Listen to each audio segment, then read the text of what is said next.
সম্মানিত ভাই ও বোনেরা, এসি ফান্ডামেন্টালের প্রথম ক্লাসে আপনাদের স্বাগতম।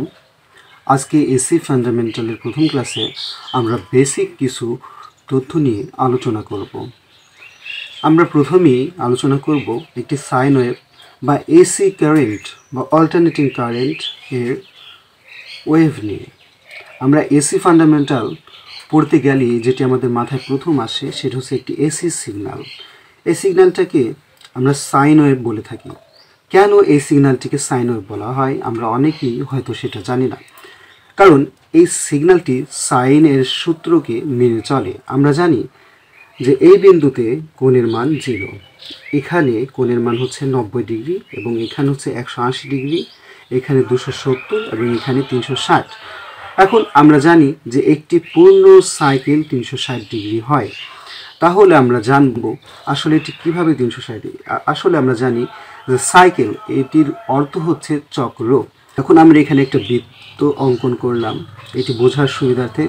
আমরা জানি একটি বৃত্ত এক স্থান থেকে সম্পূর্ণ তার পরিসীমা ঘুরে অন্য প্রান্তে গেলে যে পরিমাণটা হয় সেটি হয় 360 ডিগ্রি।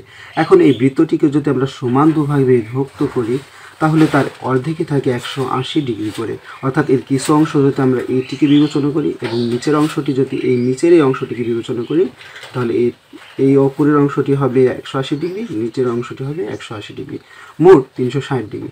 অর্থাৎ এই বৃত্তটির পরিসীমা আমরা এক প্রান্তে এখানে লাগিয়ে সেটিকে সম্পূর্ণটা এইভাবে যদি আমরা একটা ডিজাইন করি তাহলে 360 ডিগ্রি হয়। এখন দেখব আসলে কেন এই এসি যে কারেন্টের ওয়েভটা আছে এটাকে আমরা সাইন ওয়েভ বলি। আমি পূর্বেই বলছি কারণ এই ওয়েভটি সাইনের সূত্রকে মেনে চলে।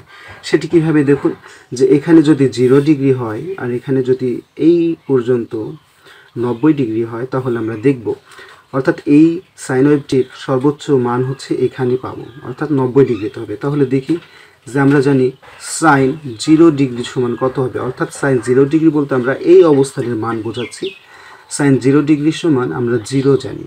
এরপর আমরা জানি যে সাইন 90 ডিগ্রি, আমরা যদি হিসেব করে দেখি যে সাইন 90 ডিগ্রি যে মানটি আসে সেটি হলো 1, অর্থাৎ সাইনের মান তিনটি স্থানে সীমাবদ্ধ থাকে। আমরা জানি সাইনের মান 0 হয় এবং +1 হয় এবং এদিকে নেগেটিভ -1 হয়, অর্থাৎ সাইনের মানগুলো এই তিনটি মানের ভিতরে সীমাবদ্ধ থাকে।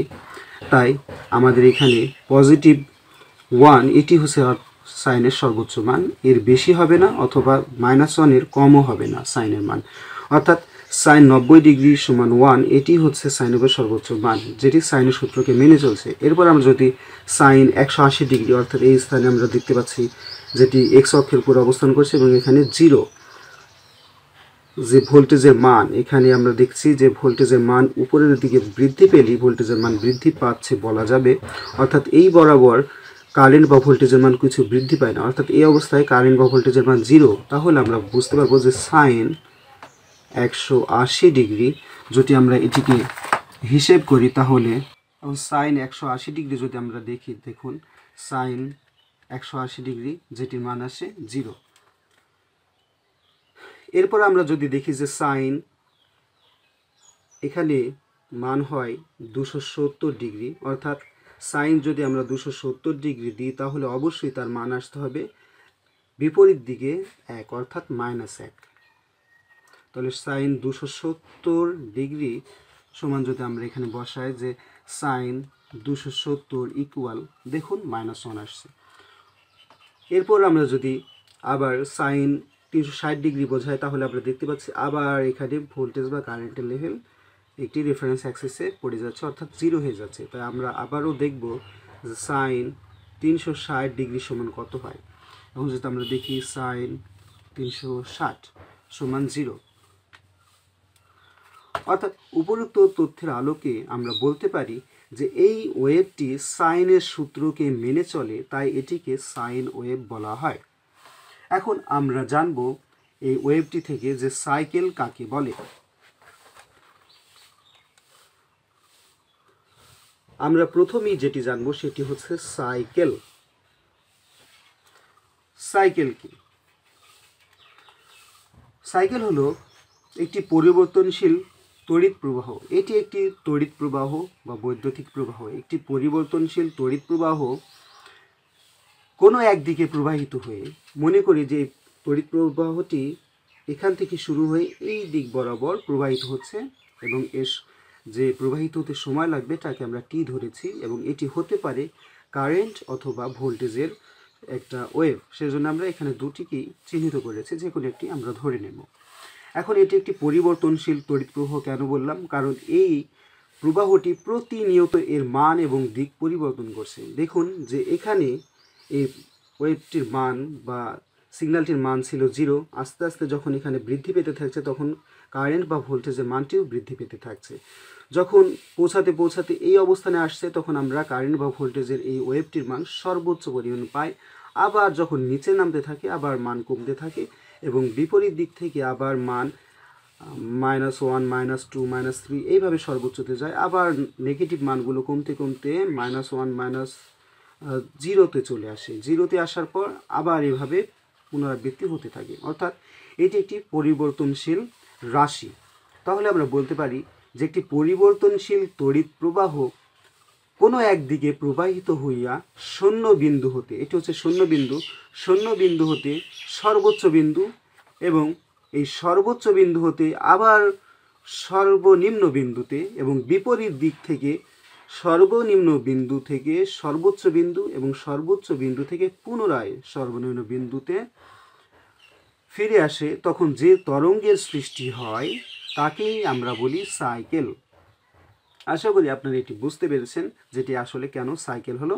কারণ এটি একবার শূন্য বিন্দু থেকে সর্বোচ্চ বিন্দু, সর্বোচ্চ থেকে শূন্য বিন্দু, আবার বিপরীত দিক থেকে, মানে এটা পজিটিভ এবং নিচের অংশকে নেগেটিভ ধরি, তাই বিপরীত দিক থেকে শূন্য বিন্দু থেকে সর্বোচ্চ বিন্দু এবং সর্বোচ্চ বিন্দু থেকে শূন্য ফিরে আসলে যে একটি ওয়েভ আমরা পাই বা তরঙ্গ পাই তাকেই আমরা সাইকেল বলি।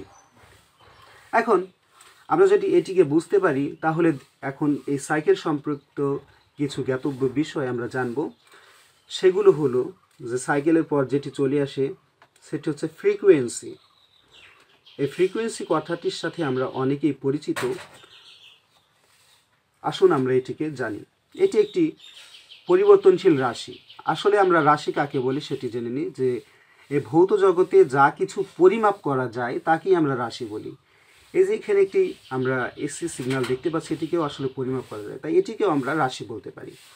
তাহলে এখন আমরা সেদিকে না গিয়ে দেখব যে ফ্রিকোয়েন্সি কাকে বলে। এখন এই পরিবর্তনশীল রাশি বা একটি পূর্ণ সাইকেল এখানে দেখতে পাচ্ছি। এখন 1 সেকেন্ডে যতগুলো এরকম ওয়েভ জেনারেট করতে পারবে বা উৎপন্ন হয় তাকে আমরা সাইকেল বলি। অর্থাৎ 1 সেকেন্ডে যতগুলো পূর্ণ সাইকেল তৈরি হয় তাকেই বলা হয় ফ্রিকোয়েন্সি। অর্থাৎ কোনো পরিবর্তনশীল রাশির প্রতি সেকেন্ডে যতগুলো সাইকেল সম্পূর্ণ হয় তাকে ফ্রিকোয়েন্সি বলে। আর ফ্রিকোয়েন্সিকে আমরা সাধারণত এফ দ্বারা প্রকাশ করে থাকি। ফ্রিকোয়েন্সিকে এটি হচ্ছে প্রতীক, আর ফ্রিকোয়েন্সির একক হলো হার্টজ। এই হার্টজের ভিতরে আমরা যেটা পাবো সেটা হচ্ছে সাইকেল পার সেকেন্ড। আমরা ফ্রিকোয়েন্সি এফ সমান যদি সাইকেল পার সেকেন্ড বা এইভাবে লিখে এখান থেকেও সংখ্যাকে এক্সপ্রেস করতে পারি, সেটি হচ্ছে এখানে 1 থাকে, এখানেও 1 থাকে, অর্থাৎ 1 সেকেন্ডে যতগুলো পূর্ণ সাইকেল সম্পূর্ণ হয় তাকেই বলা হয় এর ফ্রিকোয়েন্সি। তাহলে আমরা বুঝতে পারলাম, আমরা জানি যে বাংলাদেশের যে ফ্রিকোয়েন্সির মান সেটি হচ্ছে 50 হার্টজ অথবা 50 সাইকেল পার সেকেন্ড। এর অর্থ হলো বাংলাদেশের যে বৈদ্যুতিক লাইন আছে তার ফ্রিকোয়েন্সি বা 1 সেকেন্ডে 50টি এইরকম আমরা পূর্ণ সাইকেল পাই, বা তারের ভিতর দিয়ে 50টি এরকমভাবে ওয়েভ যায় 1 সেকেন্ডে। অথবা এভাবেও যদি বলি যে আমাদের বাড়িতে যে বৈদ্যুতিক লাইট আমরা ব্যবহার করি সেই লাইট 1 সেকেন্ডে এটি 50 বার জ্বলে এবং লিভে। অর্থাৎ আমরা দেখতে পাচ্ছি এই ওয়েভটি যখন এইভাবে বৃদ্ধি পায় তখন লাইটটি জোরে জ্বলে ওঠে, এবং যখন নিচে শূন্য বিন্দু হচ্ছে তখন লাইটটি কিন্তু লিভে যায়। কিন্তু এটি আমরা আসলে বুঝতে পারি না, কেননা মানুষের চোখের দৃষ্টির একটা ন্যূনতম সীমা রয়েছে যেটি হচ্ছে 0.1 সেকেন্ড। অর্থাৎ এই সেকেন্ড ব্যবধানে আমাদের এই জ্বলা এবং লিভারটি ধরতে পারি না, যার কারণে আমরা লাইটটি দেখি সম্পূর্ণ জ্বলছে। কিন্তু যখন আমরা এসি সাপ্লাই কোনো লাইট বা ডিভাইসে প্রদান করে থাকি, এর অর্থ হচ্ছে যে বাংলাদেশের ফ্রিকোয়েন্সি যেহেতু 50, ওই ডিভাইসটি সেকেন্ডে 50 বার জ্বলে এবং লিভে, অর্থাৎ 50 বার এই ডিভাইসের ভিতরে এই রকম একটা সাইন ওয়েভ 50 বার সেকেন্ডে যদি পাস করে সেটি প্রবাহিত হয়। এখন আমরা দেখব যে টাইম পিরিয়ড কি। টাইম পিরিয়ড, টাইম, এখানে টাইম মানে সময়। আমরা বুঝতে পারছি যে টাইম পিরিয়ড একটি সময়ের কথা বলবো, অর্থাৎ এখানে আমরা দেখতে পাচ্ছি যে একটি পূর্ণ সাইকেল দেওয়া আছে, অর্থাৎ একটি পূর্ণ সাইকেল সম্পূর্ণ হতে যে সময় লাগে তাকেই বলা হয় টাইম পিরিয়ড। এখন আমরা দেখতে পাচ্ছি যে একটি পূর্ণ সাইকেল আসলে একক ফ্রিকোয়েন্সির সমন্বয়ে গঠিত, অর্থাৎ এই সাইকেলকে যদি আমরা বলি তাহলে এখানে ফ্রিকোয়েন্সির পরিমাণ হচ্ছে 1, আর এই সম্পূর্ণ অংশটিকে আমরা কি বলে ডাকি? সাইকেল বলে ডাকি। সাইকেল, অর্থাৎ একটি পূর্ণ সাইকেল সম্পূর্ণ হতে যে সময় লাগে তাকেই বলা হয় টাইম পিরিয়ড। অর্থাৎ পূর্ণ সাইকেল সম্পূর্ণ হতে, একটি পূর্ণ সাইকেলকে আমরা 1 ধরলাম এবং সম্পূর্ণ হতে যে সাইকেলের পরিমাণ সেটাকে ফ্রিকোয়েন্সি বলা হয়, অর্থাৎ T = 1/f, একেই বলা হয় এর টাইম পিরিয়ড।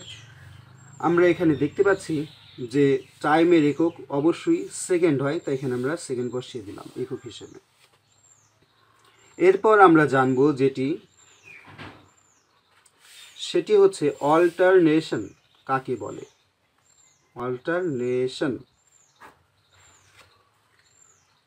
এখানে আমরা একটি এসি সিগন্যাল দেখতে পাচ্ছি, যার উপরের একটি অংশ যেটিকে আমরা পজিটিভ অংশ বলি এবং নিচে যেটি থাকে সেটিকে আমরা নেগেটিভ অংশ বলি বা অর্ধ সাইকেল বলি। এটি যদি একটি পূর্ণ সাইকেল হয় তার এই অংশকে পজিটিভ হাফ সাইকেল, এই অংশকে নেগেটিভ হাফ সাইকেল বা অর্ধ সাইকেল বলে অভিহিত করি। এখন আমরা যদি অল্টারনেশন কি এটি আমরা অবশ্যই জানি, অর্থাৎ সেটিকে সঠিকভাবে সংজ্ঞায়িত করি। এখন একটি পরিবর্তনশীল রাশির অর্ধ সাইকেল বা অর্ধাংশকে অল্টারনেশন বলে। এখানে আমরা দুটি অর্ধাংশ বা অর্ধ সাইকেল দেখতে পাচ্ছি, পজিটিভ এবং নেগেটিভ, অর্থাৎ এটি হচ্ছে পজিটিভ অল্টারনেশন, এটি নেগেটিভ অল্টারনেশন। অর্থাৎ একটি পরিবর্তনশীল রাশির অর্ধ সাইকেলকেই আমরা অল্টারনেশন বলে থাকি। একটি পূর্ণ সাইকেলের দুটি অল্টারনেশন থাকতে পারে, একটি পজিটিভ একটি নেগেটিভ। এখন আমরা দেখব যে অ্যামপ্লিটিউড কাকে বলে। আমরা জানব যে অ্যামপ্লিটিউড আসলে জিনিসটা কি, এটি আমরা অনেকেই কথাই শুনতে পাই বা শুনে থাকি, কিন্তু সঠিকভাবে অনেকেই খেয়াল রাখতে পারি না। অ্যামপ্লিটিউড কী হবে? অবশ্যই এখান থেকে আমরা সংজ্ঞাটিকে এক্সপ্রেস করব। সেটি হচ্ছে, এখানে একটি পরিবর্তনশীল রাশি আমরা দেখতে পাচ্ছি যেটি 0 বিন্দু বা এটি 0 মান থেকে বৃদ্ধি পেয়ে সর্বোচ্চ মানে পৌঁছায়, আবার এটি পুনরায় কমতে কমতে 0 মানে পৌঁছায়, আবার বিপরীত দিকে নেগেটিভ থেকে সর্বোচ্চ মানে পৌঁছে আবার শূন্যতে পৌঁছে যায়। অর্থাৎ এটি এক সময় দেখতে পাচ্ছি সর্বোচ্চ বিন্দুতে পৌঁছাচ্ছে। অর্থাৎ এই পরিবর্তনশীল রাশির যে সর্বোচ্চ মান যে বিন্দুতে আমরা পাই সেটি হচ্ছে তার অ্যামপ্লিটিউড। অর্থাৎ এই সিগন্যালটিকে আমরা দেখতে পাচ্ছি যে এটি পজিটিভ দিক দিয়ে বৃদ্ধি পেয়েছে, তাই এটি হচ্ছে পজিটিভ দিকে অ্যামপ্লিটিউড বা সর্বোচ্চ মান, আর এটি হচ্ছে নেগেটিভ দিকে সর্বোচ্চ মান বা নেগেটিভ অ্যামপ্লিটিউড। তাহলে অ্যামপ্লিটিউডকে আমরা সংজ্ঞায়িত এভাবে করতে পারি যে কোনো পরিবর্তনশীল রাশির ধনাত্মক অথবা ঋণাত্মক অর্ধ সাইকেলের সর্বোচ্চ মানকে, দেখুন এখানে সর্বোচ্চ মান পাবো, তাহলে এভাবেই বলা যায় যে কোনো পরিবর্তনশীল রাশির ধনাত্মক অথবা ঋণাত্মক অর্ধ সাইকেলের সর্বোচ্চ মানকে বলা হয় অ্যামপ্লিটিউড। আশা করি আপনারা এটিও বুঝতে পেরেছেন। এরপরে আমরা যেটি জানব সেটি হলো ইনস্ট্যান্টেনিয়াস ভ্যালু বা তাৎক্ষণিক মান। আমরা অনেকেই এটিকে শুনেছি পূর্বে, যেটিকে বলা হয় ইনস্ট্যান্টেনিয়াস ভ্যালু, ইংরেজিতে ডাকা হয় ইনস্ট্যান্টেনিয়াস ভ্যালু বা তাৎক্ষণিক মান। এখন আমরা দেখতে পাচ্ছি যে এখানে একটি এসি সিগন্যাল বা সাইন ওয়েভ আঁকানো আছে, যেটির বিভিন্ন স্থানে আমরা যদি মানকে বিশ্লেষণ করি, দেখুন যে এই সিগন্যালটির এই স্থানে যার মান 0, এই স্থানে তার মান মনে করি কিছু একটু বৃদ্ধি পেয়েছে 1, মনে করি এই স্থানে তার মান 2, এই স্থানে 4, এই স্থানে 5, এই স্থানে 6, এই স্থানে 7, এভাবে বৃদ্ধি পেয়েছে। আবার এই মান পুনরায় যখন এই স্থানে আমরা বিবেচনা করব স্থানাঙ্ক হিসেবে, তখন এই স্থানে একটি মান, এই স্থানে একটি মান, এই স্থানে একটি মান, এবং বিভিন্ন স্থানে তার বিভিন্ন স্থানাঙ্কের মান আমরা পাবো। এখন এই যে এই রাশিটির বিভিন্ন স্থানে বিভিন্ন রকমের মান আমরা পাচ্ছি, এই বিভিন্ন স্থানের মানকেই আসলে বলা হয় তাৎক্ষণিক মান। তাহলে একটি সিগন্যাল আসলে অনেকগুলো তাৎক্ষণিক মানের সমষ্টি। এখন ইনস্ট্যান্টেনিয়াস ভ্যালু বা তাৎক্ষণিক মানকে আমরা এভাবে এক্সপ্রেস করব বা সংজ্ঞায়িত করব যে একটি পরিবর্তনশীল রাশি যে কোনো মুহূর্তের মানকেই আসলে তাৎক্ষণিক মান বলে। এখন দেখতে পাচ্ছি যে এর যে কোনো মুহূর্তের মান অর্থাৎ আমরা যদি এই স্থানের কথা বিবেচনা করি, তাহলে এই স্থানের একটা ভ্যালু আছে। যদি এই স্থানের ভ্যালু আমরা এখান থেকে দেখি যে 1, 2, 3, 4, তাহলে এর অ্যামপ্লিটিউড বা সর্বোচ্চ মান এখানে আমরা দেখতে পাচ্ছি 4। আর এই স্থানের ভ্যালুকে যদি আমরা তাৎক্ষণিক মান হিসেবে বিবেচনা করি, তাহলে দেখবো যে এই মানটি আসলে কত, এই মানটি আসলে 2, তাহলে এই স্থানে তাৎক্ষণিক মান হবে 2। আবার যদি আমরা এই স্থানের কথা বিবেচনা করি, তাহলে এই স্থানের তাৎক্ষণিক মান হবে কত, এই স্থানের তাৎক্ষণিক মান হবে 1, কারণ এটি 1 বরাবর আছে। এখন আমরা বিপরীত দিক থেকেও যদি এটিকে বিবেচনা করি, তাহলে একই রকম পাবো, সেটা হচ্ছে বিপরীত দিকে -1, -2, -3 এবং -4। এখন এখানে যে অ্যামপ্লিটিউড সেটা হচ্ছে বিপরীত দিক থেকে -4। আমরা জানি একটি পরিবর্তনশীলের সর্বোচ্চ মানকে তার অ্যামপ্লিটিউড বলা হয়। আর তাৎক্ষণিক মান যে কোনো মুহূর্তের মান, ধরে নিলাম যে এই অবস্থায় তাৎক্ষণিক মান কত জানবো, তাহলে এই অবস্থায় তাৎক্ষণিক মান আমরা দেখতে পাচ্ছি যে এটি কোন লেভেলে আছে, এটি 3 লেভেলে আছে বা -3, তাহলে এই অবস্থায় এর তাৎক্ষণিক মান হবে -3। এরপর আমরা দেখব যে তাৎক্ষণিক মান যদি ভোল্টেজ হয়, ভোল্টেজের তাৎক্ষণিক মানকে যদি আমরা প্রকাশ করি তাহলে স্মল লেটার ভি দ্বারা প্রকাশ করি, এবং কারেন্টের তাৎক্ষণিক মান হলে আমরা ছোট হাতের আই ব্যবহার করে তাৎক্ষণিক মানকে প্রকাশ করে থাকি। এরপর আমরা যেটি জানব সেটি হচ্ছে ফেজ। ফেজ কি? অনেকেই আমরা জানি যে ফেজ বলে একটি কথা আছে। ফেজ হলো পরিবর্তনশীল রাশির কোনো নির্দিষ্ট সময়ে উহার কৌণিক অবস্থানকে ফেজ বলে। এখানে এই চিত্রটি আমরা আবারও লক্ষ্য করি, এখানে দেখতে পাচ্ছি এই রাশিটি বিভিন্ন সময় বিভিন্ন অ্যাঙ্গেলে প্রবাহিত হচ্ছে একটি নির্দিষ্ট দিকে, তাই না, যেটি টি সময়। তো এই রাশিটা যেটা আমরা বিভিন্ন সময় বিভিন্নভাবে আমরা একটি লম্ব টেনে দিই, তাহলে দেখতে পাচ্ছি এটি বিভিন্ন সময় বিভিন্ন কোণে অবস্থান করে। দেখুন এখানে 0 ডিগ্রি, এখানে 90 ডিগ্রি, 180 ডিগ্রি, এখানে 270, এখানে 360। তাহলে এরপর আমরা জানব যে ফেজ অ্যাঙ্গেল কি। ফেজ অ্যাঙ্গেল আমরা দেখতে পাচ্ছি যে অ্যাঙ্গেল মানে কোণ বা ফেজের যে কোণ হবে।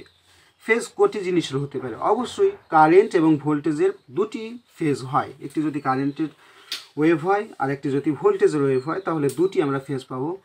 যদি একই সাথে কারেন্ট এবং ভোল্টেজকে আমরা এক্সপ্রেস করি, তখন দেখতে পাবো কারেন্ট এবং ভোল্টেজ তারা নিজেদের ভিতরে কিছু কৌণিক ব্যবধান মেনে সার্কিটে কাজ করে। অর্থাৎ কারেন্ট এবং ভোল্টেজের একে অপরের মধ্যবর্তী যে কোণ থাকে তাকেই বলা হয় ফেজ অ্যাঙ্গেল। অবশ্যই এটি গুরুত্ব সহকারে বুঝতে হবে, কারণ আমরা এসি সার্কিটে এ সম্পর্কে অনেকগুলো ম্যাথ করতে হবে। এখন তরঙ্গ বা ওয়েভ ফর্ম বলতে কি বোঝায়? ওয়েভ ফর্ম বলতে কি বুঝি? ভোল্টেজ এবং কারেন্টের তাৎক্ষণিক মানের স্থানাঙ্ক সমূহ প্লট করার মাধ্যমে সংশ্লিষ্ট সময় সাপেক্ষে যে ওয়েভ শেপ পাওয়া যায় তাকে ওয়েভ ফর্ম বা তরঙ্গ বলে। এখন আপনারা এই কথাটি যদি লক্ষ্য করে থাকেন, তাহলে আবার আমি বলি যে এখানে আমরা একটি ওয়েভ দেখতে পাচ্ছি। আসলে কেন এটিকে ওয়েভ ফর্ম বললাম সেটি দেখি, যে এইগুলোর আসলে ভোল্টেজ এবং কারেন্টের অনেকগুলো তাৎক্ষণিক মানের সমষ্টি। আমরা জানি যে এর বিভিন্ন তাৎক্ষণিক মান। এখন এই তাৎক্ষণিক মানগুলোকে আমরা যদি প্লট করি, দেখুন এই ওয়েভটির তাৎক্ষণিক মানগুলোকে আমরা একই লাইনে ড্র না করে বিভিন্ন অংশের তাৎক্ষণিক মানগুলোকে স্থানাঙ্ক বা বিন্দু আকারে প্রকাশ করে থাকি। দেখুন যে এই ওয়েভটি আসলে এই রকম অনেকগুলো তাৎক্ষণিক মানের সমন্বয়ে গঠিত। এখন এই তাৎক্ষণিক মানগুলোকে যদি আমরা প্লট করে দিই বা আঁকাই, তাহলে কেমন লাগবে? দেখুন যে এই তাৎক্ষণিক মানগুলোকে আমরা প্লট করার মাধ্যমে একটি ওয়েভ পাচ্ছি। আসলে এই ওয়েভটিকেই বলা হয় ওয়েভ ফর্ম, যেটি সময় সাপেক্ষে প্রতিনিয়ত পরিবর্তন হয়।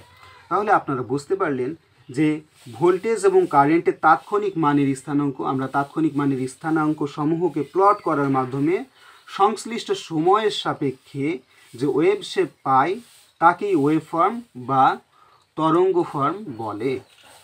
আশা করি আপনারা বুঝতে পেরেছেন।